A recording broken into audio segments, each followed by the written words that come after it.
Hello friends, this is Tavneet. Today I am going to cover the Kurukshetra for January 2017 and the topic is animal husbandry. You know the topic is very important for mains examination and I have also covered many important facts relating to prelims. So please watch till the end of this video. So let's start with e-Pashu Haat.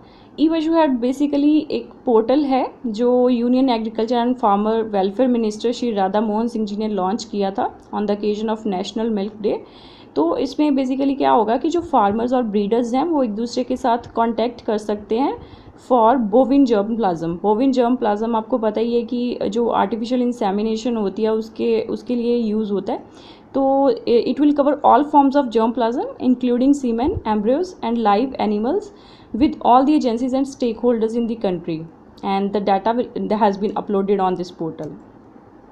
Next, this is the first chapter of animal husbandry, that is age old practice of Indian culture। जैसे कि आपको पता ही है कि जो हमारा Indian culture है उसमें शुरू से ही जो रेयरिंग है एनिमल की, कैटल की, वो चलती आ रही है। तो एनिमल से आपको पता ही है कि हमें ना तो सिर्फ मिल्क, मीट या एग्स मिलते हैं, उसके अलावा बहुत सारी चीज़ें हैं जैसे हाइड, फाइबर, वूल, बोन मील, ब्लड मील, ये सब हमें मिलता है। और पहले जो एनिमल हस्बेंड्री था उसमें काउज, बफलोज़ और डेयरी कॉज जैसे होती थी chicken, got, pig, horses, sheep आते थे, लेकिन आजकल डोंकी, म्यूल्स, रैबिट्स, इंसेक्ट जैसे हनी बीज है वो भी इसमें कवर हो रहा है। और पहले जो कैटल, जो रेयर एनिमल्स थे उनको एक प्रेस्टिज की वो निशानी भी माना जाता था। लोगों ने, आपको पता है, घरों पे भी दीवारों पे चिपकाए होते थे उनके मुंह, उसको हंट करके। एंड इनका जो डंग केक है वो बायोगैस में भी यूज़ होता है और इलेक्ट्रिसिटी में यूज़ होता है, तो इससे पोल्यूशन भी बहुत कम होता है।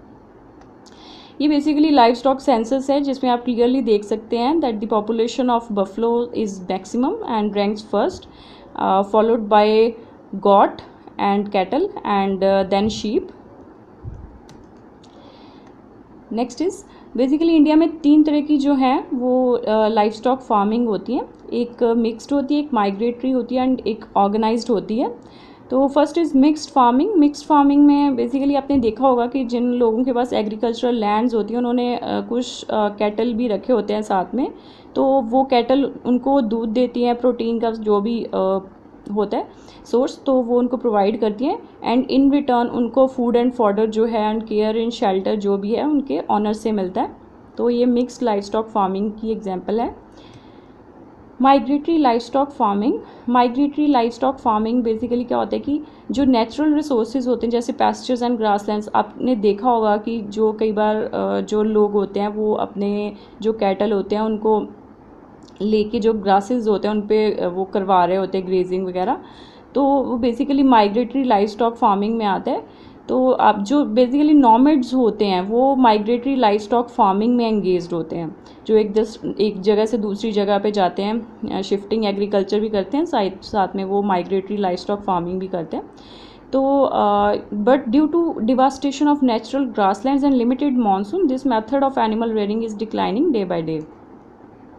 Next is organised livestock farming. ये मॉडर्न मेथड है जिसमें जो पूरी कैसे कहते हैं, पूरा का पूरा जो है टाइम डिवोट किया जाता है कैटल को, उसकी पूरी तवज्जो रखी जाती है, जैसे उसको पूरी तरह से जो वेटनरी केयर है वो प्रोवाइड की जाती है, वो टोटल वैक्सीन वगैरह जो भी होते हैं, और साथ में उनकी इंश्योरेंस भी होती है आजकल तो।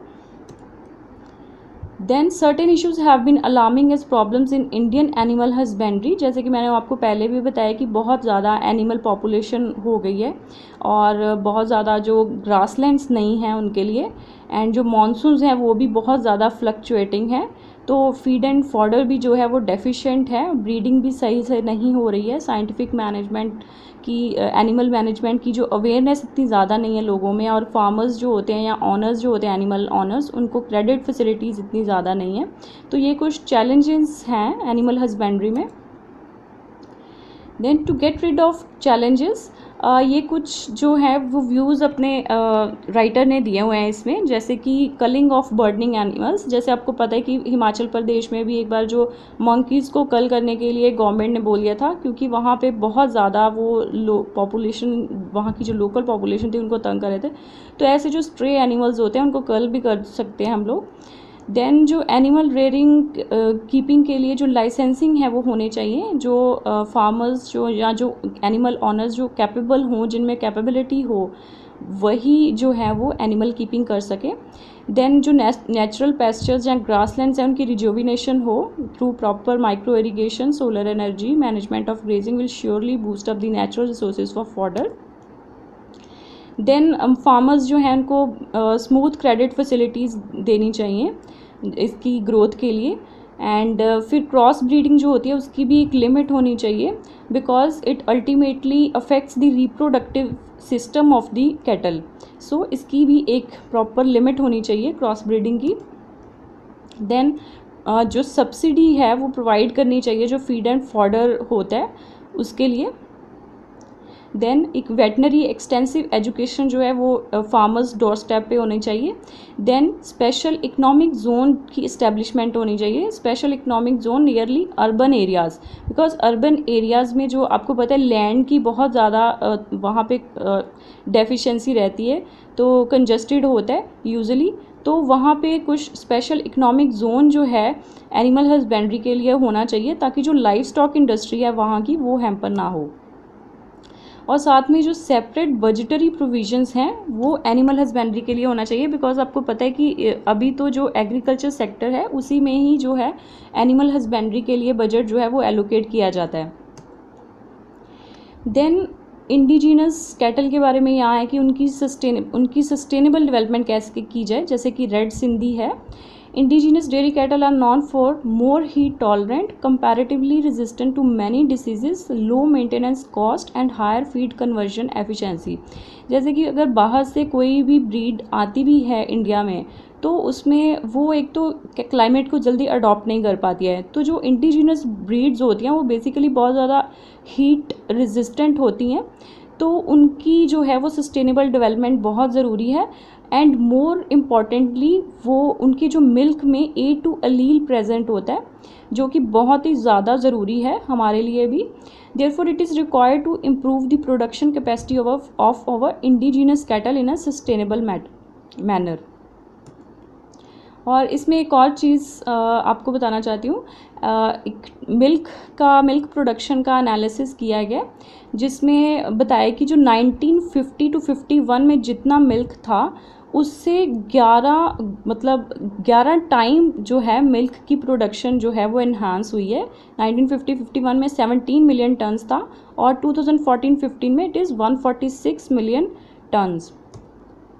India has laid down the projected demand of milk production of about 240 million tons by 2025, but अभी अगर देखें तो इंडिया की जो कैपेबिलिटी है वो अभी भी बहुत ज़्यादा है, 150 million turns, and this is 2017। तो होपफुली इंडिया जो है वो अपने टारगेट से एक्सीड ही करेगा by 2025।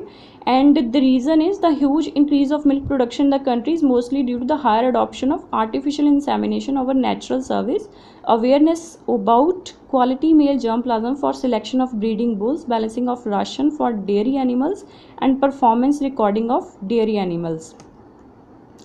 Then the intense selection of dairy animals for higher milk production and milk quality has shown the decline of reproductive performance including fertility of dairy animals in almost all countries। जैसे कि मैंने आपको पहले भी बताया कि जो cross breeding करते हैं उसमें बहुत ज़्यादा ये प्रॉब्लम आ रही है कि जो एनिमल्स हैं वो 4th और 5th लैक्टेशन के बाद जो है वो इनफर्टिलिटी की ओर जो है वो जा रहे हैं, तो उनकी रिप्रोडक्टिव जो कैपेबिलिटी है वो रिड्यूस हो रही है। तो जो फार्मर्स हैं वो बेसिकली उनको मिल्क की जो प्रोडक्शन है उसको इंक्रीज़ करने में फोकस करते हैं, और उनको इस चीज़ की अवेयरनेस बहुत ही कम है कि उसकी वजह से जो उनकी रिप्रोडक्टिव कैपेसिटी है वो भी कहीं ना कहीं फॉल हो रही है।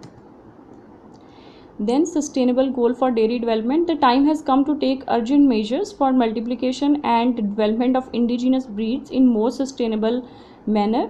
तो इसके लिए there is multiple ovulation and embryo transfer which has which has been taken as an initiative by the Ministry of Agriculture and Farmer Welfare for multiplication of superior germplasm of different indigenous dairy breeds in the country, and high fertility bulls in artificial insemination program. The use of quality semen of breeding bulls under artificial insemination program is the medium strategy, and it is easy, and it demands to incorporate fertility traits along with higher milk production in order to select dairy bulls for breeding programme. तो basically जो bulls होते हैं जो बहुत ही qualitative होते हैं, तो उनका जो सीमेन है उसको इनकॉर्पोरेट करने के लिए ये एक आर्टिफिशियल इंसेमिनेशन प्रोग्राम जो है वो लॉन्च किया गया, और इससे जो फर्टिलिटी है वो भी इतनी ज़्यादा जो है उसको नुकसान नहीं पहुंचेगा. Then to become globally competitive, India will need to create an efficient supply chain network through significant investment in infrastructure and human resources. Research and development efforts need to be intensified for sustaining the cost of production, increasing milk yield per animal and its quality, further productivity and risk mitigation. Dairy farming now deserves to be the equal status on par with agriculture. ये कुछ strategic action plan है जो कि इसको enhance करने के लिए use करने चाहिए डेयरिंग फार्मिंग को या मिल्क प्रोडक्टिविटी को, कि उसको जो है डेयरी फार्मिंग को इक्वल स्टेटस मिलना चाहिए एज पार विद एग्रीकल्चर, क्योंकि वो जीडीपी है वो ऑलमोस्ट उतनी ही कंट्रीब्यूट करता है. देन अभी आपने देखा होगा रिसेंटली भी वो डाटा आया कल के पेपर में जिसमें बताया गया कि जो नॉन फार्मिंग एरिया है उसमें ज़्यादा प्रोडक्टिविटी जो है वो फार्मर्स को मिलती है रेदर देन दी फार्मिंग एरियाज़. तो उसमें सबसे ज़्यादा है वो डेयरी फार्मिंग ही आता है. और सेकेंडली उन्होंने बताया कि जो मिल्क एनिमल्स होती हैं, दैट इज़ जो मिल्क गिविंग कॉव्स या बफलो होती हैं, तो उनका प्रॉपरली जो डाटा बेस है वो जो है वो रिकॉर्ड करके रखना चाहिए कि does it need to be tagged with a number and every drop of milk processed, value added, marketed and instantly recorded. Next is the share of supply or production should be conformed to either domestic or global food safety standards. ठीक है, मतलब जो safety standards हैं उनके हिसाब से होना चाहिए, कोई अडल्ट्रेशन नहीं होनी चाहिए. और जो मिल्क प्रोडक्शन एनवायरनमेंट है that should be conducive, and जो ऑर्गेनाइज्ड सेक्टर है that comprise cooperatives and private sectors will have to penetrate into interior villages and improve their current share of marketable surplus from 30% to 65% by 2021 to 22. For artificial insemination, there is a need to increase the trained manpower, including veterinary personnel, to provide quick services, provide quality equipment and appropriate training. तो ये सब आपको आपके exam में mains में coat करने के लिए बहुत ही ज़्यादा बेनिफिशियल इन्फॉर्मेशन है. आप इसको साथ में लिख भी सकते हो वीडियो को पॉज करके. देन सेकंड चैप्टर जो इसका है animal husbandry as an entrepreneurship. Animal husbandry sector is emerging as one of the important farming areas which can create more employment and address food security issues in the country. Government of India during the budget of 2016-17 announced that farmers' income will be doubled by 2022. Growth in agriculture allied sector, especially dairying and poultry production in India during the last 10 years had increased from 4 to 12%. Livestock sector can facilitate livelihood, employment, entrepreneurship and protein security in the state.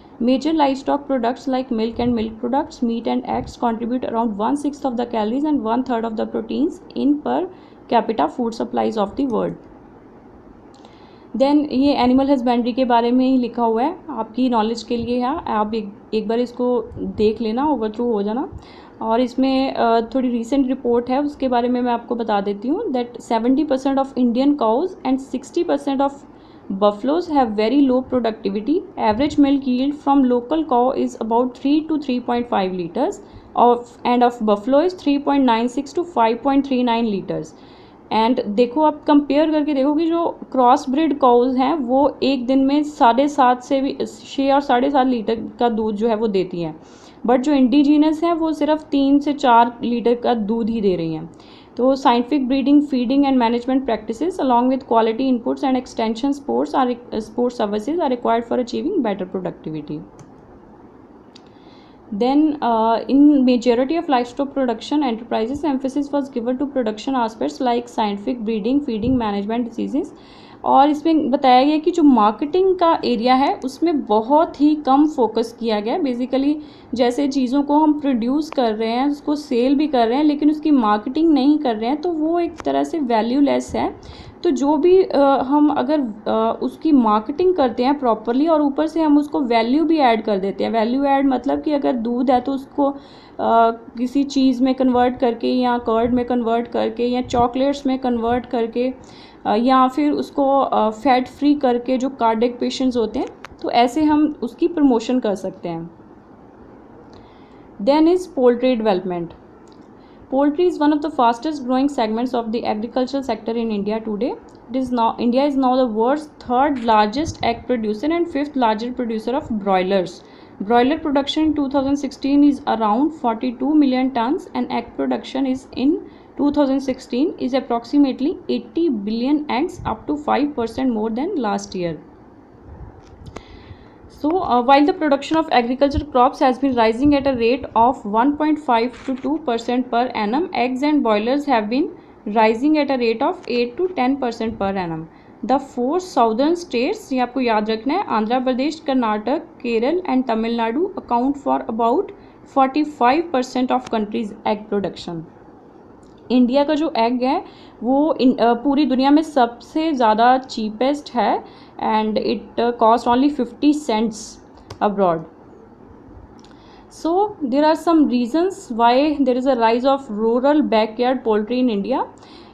The first is transformation from backyard activity to a major commercial activity, more entry of private enterprise and increased scale of production, minimal government intervention, considerable support from the complementary veterinary health, poultry feed, poultry equipment and poultry processing sectors, growing production of eggs and broilers, increase in manufacture of egg powder and frozen processed broiler meat, essentially to cater to export markets and markets in the metropolitan areas of India.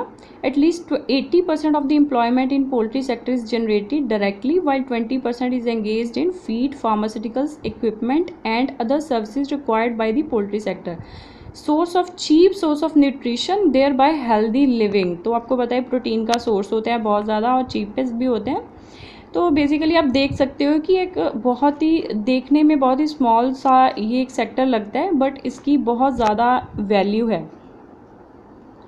Then इसमें जो है poultry sector में cluster farming भी जो है वो करी जा सकती है। क्लस्टर फार्मिंग बेसिकली क्या होता है कि फार्मर्स जो हैं वो एक ग्रुप बनाते हैं। जैसे 8 से 10 फार्मर्स जो एजुकेटेड होते हैं वो एक ग्रुप बना लेते हैं और वो 500 से लेके 1000 1200 तक के जो बर्ड्स हैं उनको जो है वो ओवरलुक करते हैं और उसका फिर उनको प्रॉपरली वे में जो जो भी नेचुरल चीज़ें हैं वो फूड एंड फॉडर जो भी होता है वो प्रोवाइड करते हैं, तो उससे उनको ऑर्गेनिक चिकन जो है वो मिलता है। And the concept of organic chicken in India is by traditionally raising in backyard is called growing of free range birds. Then इसमें चैलेंजेस क्या क्या हैं। सबसे पहले तो ये है कि poor infrastructure for export is hindering the export of poultry products. Then competition from international players on opening up duty free imports, lifting of trade barriers, increasing propaganda and demonstrations by organisations on promoting vegetarianism and animal rights. जैसे कि अभी आपने देखा कि cow slaughter को लेके भी चल रहा है वो जो ministry of environment and forest and climate change है, तो वो भी इस पर बैन लगा देना चाहते हैं कम्प्लीटली। तो ये सब चीज़ें कहीं ना कहीं बिजनेस को भी ओवरऑल जो है वो अफेक्ट करती हैं। Then occurrence of salmonella and other disease in poultry meat. आपको पता ही है कि जैसे वो जो चाइना है उसने 1990s में जो इंडिया से इंपोर्ट करना बंद कर दिया था चिकन, बेसिकली क्योंकि वहाँ पे जो बर्ड्स को फुट एंड माउथ डिसीज़ हो गई थी। तो ऐसी डिजीज़ भी जो है वो हैम्पर करती हैं बिजनेस को। Many countries are dumping their poultry products, that is exporting eggs at prices lower than the production cost, and there is a stiff competition from Sri Lanka, Pakistan, Brazil and France. All these countries provide subsidies, export incentives to exporters and keep their price low. Next is beekeeping. Beekeeping is an agro-based activity which is being undertaken by farmers and landless laborers in rural areas as an integrated farming practice. Beekeeping supplements income generation and nutritional intake of rural population. तो आपको जैसे पता ही कि जो हनी बीज होती हैं वो बेसिकली हनी के लिए बहुत ज़्यादा फेमस होती हैं, बट इसके साथ साथ वो और भी बहुत सारे प्रोडक्ट्स देती हैं, जैसे बी वैस्प हो गया, बी वैक्स होगी, तो उसके जो प्रोडक्ट्स भी होते हैं और साथ में क्या उसे कहते हैं, ये बहुत ज़्यादा जो है छोटे स्केल पे होता है, लेकिन इसकी जो रिटर्न आती है वो बहुत ज़्यादा आती है। एंड जो इसके साथ साथ ही क्रॉस पॉलिनेशन भी करता है प्लांट्स में, तो वो सब चीज़ें जो हैं वो इग्नोर हो जाती हैं। Honey bees play a very important role in pollinating various agriculture and horticultural crops and increase their yield and improve the quality of produce. It is being increasingly realized that bees could be less expensive input for promoting sustainable and eco-friendly agriculture and enhancing crop productivity. Then beekeeping industries जो हैं उसके basically 4 benefits हैं, बहुत ही important हैं। सबसे पहले तो ये सेल्फ एम्प्लॉयमेंट का बहुत ही अच्छा एक आप कह सकते हो मेथड है, सोर्स है। Then production of honey, pollen and bees wax, venom, royal jelly etcetera.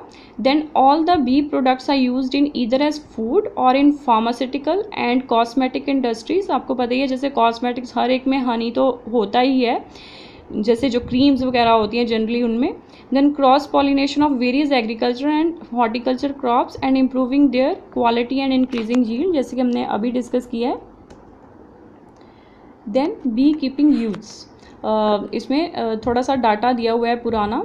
In 1994 to 1995, the Ministry of Agriculture took initiative of launching a central sector scheme entitled Development of Beekeeping for Improving Crop Productivity during the 8th Plan. With effect from May 2005, beekeeping has been included as an activity under National Horticulture Mission, which has now been merged in the Mission for Integrated Development of Horticulture for promoting cross-pollination of horticulture. तो अभी ये horticulture का भी part हो गए हैं.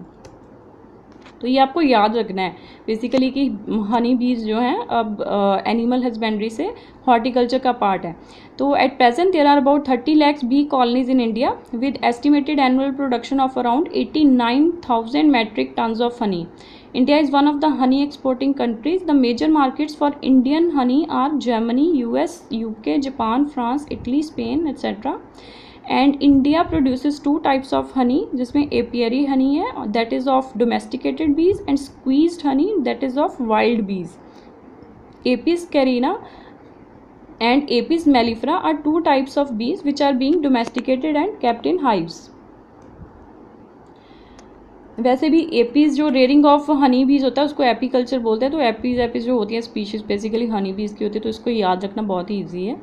Then there are certain challenges इसमें basically यही कि साइंटिफिक डाटा की कमी बहुत ज़्यादा है, कमर्शियल बी कीपिंग कैसे की जाए उसके रिगार्डिंग, और क्रॉस पॉलिनेशन कैसे हो उसके रिगार्डिंग. देन फिर लेबॉर्ट्रीज़ नहीं है जहाँ पे पूरा जो है वो उसका डिसीज़ का डायग्नोसिस किया जा सके, एनालिसिस किया जा सके. Then flowering of plants, secretion of nectar and production of pollen, sole food of honeybees is influenced by climatic conditions, उनका भी कहीं ना कहीं असर है. Then deforestation, wildfires, water and air pollutions, ये सब चीज़ें जो है ये आप जो हनी बीज का जो बिजनेस है उसको अफेक्ट कर रही हैं. Then comes the sericulture.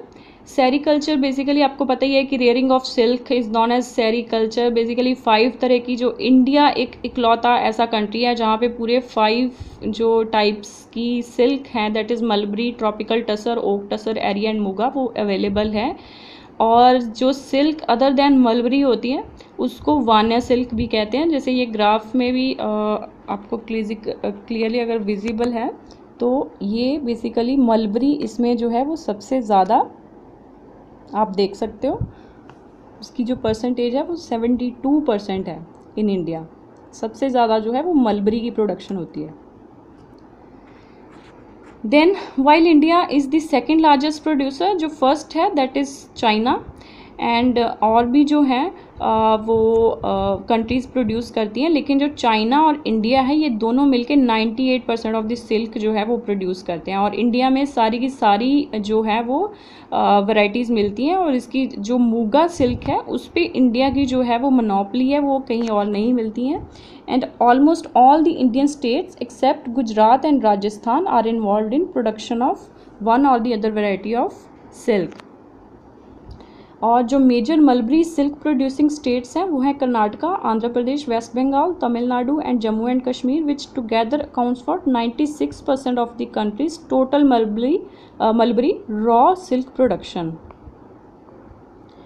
Then इसमें फिर थोड़ा सा फैक्चुअल डाटा दिया है। The countries raw silk production has grown from 1211 metric ton during 1949 to 50 to 28,523 metric ton in 2015 to 16. So it is one of the most potential area. Agriculture vocation with low capital investment and high returns. Silk is produced by rural farmers belonging to economically weaker section and is purchased by rich. तो इसमें सबसे ज़्यादा benefit क्या हो जाता है कि जो भी फार्मर इसका प्रोड्यूस करता है उसका 57% यू वॉन्ट इमेजिन कि उसको वापस रिटर्न में मिल जाता है। और सबसे इसमें जो बड़ी बात है कि इसकी जो कॉस्ट बेनिफिट रेशो है दैट इज़ 1:1.45, मतलब 1 रुपये के पीछे उसको लगभग 1.5 रुपया जो है वो प्रॉफिट मिलता है। Then China and India account for more than 98%, जैसे मैंने आपको बताया था, of the global silk. So sericulture is considered as an effective tool for poverty alleviation. The industry provides job opportunities to all family members, especially women and elderly persons. It has the unique nature of converting family labor into useful income to the family. So next come the lac insects. It's not much important, but फिर भी आपको थोड़ा सा पता होना चाहिए because ये non would forest product है। बेसिकली फॉरेस्ट में ही पाए जाते हैं। फॉरेस्ट में बेसिकली 2 तरह के प्रोडक्ट्स होते हैं, एक तो वुड प्रोडक्ट्स होते हैं, वुडन प्रोडक्ट्स, और एक नॉन वुड। तो जो लैक है ये नॉन वुड प्रोडक्ट्स में आता है। तो आप इस पिक्चर में क्लियरली देख सकते हो ऐसा होता है। Then these non-wood forest products include natural resins, gums and exudates, turpentine, perfumery oils, stumps and fruits of various trees species, and are also the natural source of spices, medicine, dyes and tannins. तो देख सकते हो कि आप कितने ज़्यादा इनकी जो है वो इकोनॉमिक इम्पोर्टेंस है। तो इसमें थोड़ा सा फैक्चुअल डाटा है, again that is very important for prelim point of view. India is holding a monopoly in the world trade for natural resins and gums as lac. ये इंसेक्ट का नाम दिया हुआ है कैरिका लाका केर, जिससे वो प्रोड्यूस होता है। काराया गम एंड ग्वार गम प्लांट। ग्वार गम में आप अभी बहुत सारे क्वेश्चंस भी आते रहे हैं पीछे। तो ये बेसिकली जो है वो एज अ थिकनर जो है वो हम इसको यूज़ करते हैं फ्रूट्स में सॉरी बोलिए सैलड्स वगैरह में या सूप्स में। Majority of the international market supply of non resin gums is contributed by India. तो आप देखो कि 18.6% जो है वो पूरी वर्ल्ड की जो मार्केट है वो इंडिया उसको कंट्रीब्यूट कर रहा है, फॉलोड बाय यूएसए यहाँ पे लास्ट में आना था, followed by France, then Sudan, then Thailand, then USA. LAC also forms the source of employment for the dwellers of forest regions in states of Jharkhand, West Bengal, Odisha, Chhattisgarh, MP, Maharashtra, and also parts of UP, Andhra Pradesh, Gujarat, and northeastern hill region. Then Indian states contribute about 95% of national LAC production, with Jharkhand जो है वो 58% produce कर रही है and being at the first position, followed by Chhattisgarh with 16.1%, then Madhya Pradesh, then Maharashtra, then Odisha. तो ये 5 state जो है ये आपको याद रखनी है।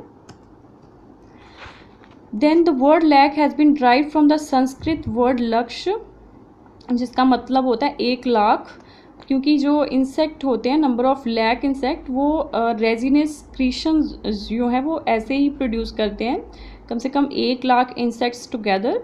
And the lakh insects like honeybees and ants find reference in our ancient Vedic texts. Its medicinal uses are also highlighted in the Atharvaveda. Lakh insects are ovoviviparous. Ovoviviparous means ये जो है वो crawlers होते हैं basically, जैसे आप देख सकते हो इंसेक्ट टाइप जो होते हैं, जैसे ये फिगर में दिया हुआ है कि इंसेक्ट टाइप क्रॉलर, तो इनको निम्फ बोलते हैं। तो ये निम्फ जो होते हैं इनके एग्स की जगह वो प्रोड्यूस होते हैं nymphs. The life cycle take about 6 months with stages of eggs, nymphs, insects and adults. Then come the blue revolution, that is also very much important from exam point of view. So fisheries in India is a very important economic activity and flourishing sector with varied resources and potential, engaging over 14.50 million people at a primary level. The vibrancy of the sector can be visualized by transformation of fisheries sector from traditional to commercial scale. पहले जो traditionally इसको जो fisherman वो करते थे fisheries का काम जो होता था, अब इसको कमर्शियल स्केल पे लॉन्च कर दिया गया। तो उससे जो इसका जो बिज़नेस है दैट इंक्रीज टू 11 फोल्ड। तो आप देख सकते हो कि 1950-51 में दैट वाज 7.5 लाख टन और 2015-16 में that is 107.95 lakh ton. Then इसके जो मेन ऑब्जेक्टिव्स हैं that are to fully tap the total fish production of the country both in inland and marine sector. Inland होता है जैसे river और canals के through, and marine sector, and triple the production by 2020. Then to transform the fishery sector as a modern industry through advancement in technology. Then to double the income of fishers and fish farmers with special focus on increasing productivity and better marketing like through e-commerce channels. And to ensure inclusive participation of fishers and fish farmers in income and enhancement, and to triple the export earnings by 2020.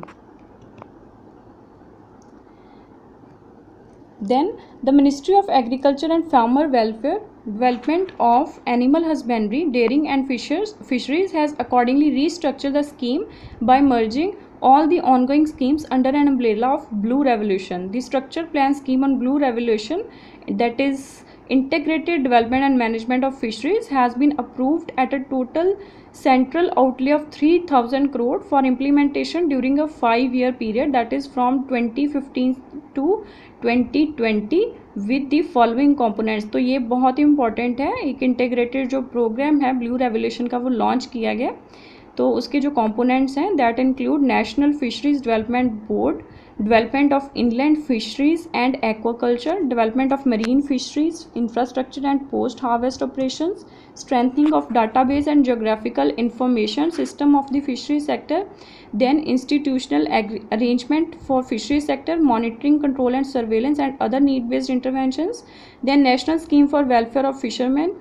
And ये वाली जो ऊपर सब schemes हैं these will provide with the convergence with the following, that is Sagarmala project जो आपको पता है मिनिस्ट्री ऑफ शिपिंग ने जो पोर्ट्स डेवलपमेंट का प्रोजेक्ट लॉन्च किया है, then with Mahatma Gandhi national rural employment guarantee scheme, then Rashtriya Krishi Vikas Yojana, then national rural livelihood mission. तो बेसिकली इसमें लोगों को जो है वो एम्प्लॉयमेंट मिलेगा बहुत ही लार्ज स्केल पे।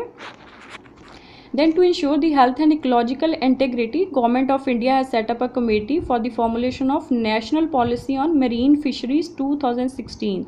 तो ये जो पॉलिसी इंडिया ने लॉन्च की है तो इसके basically it stands on the 5 pillars of sustainable development, principle of subsidiarity, partnerships, intergenerational equity and precautionary approach.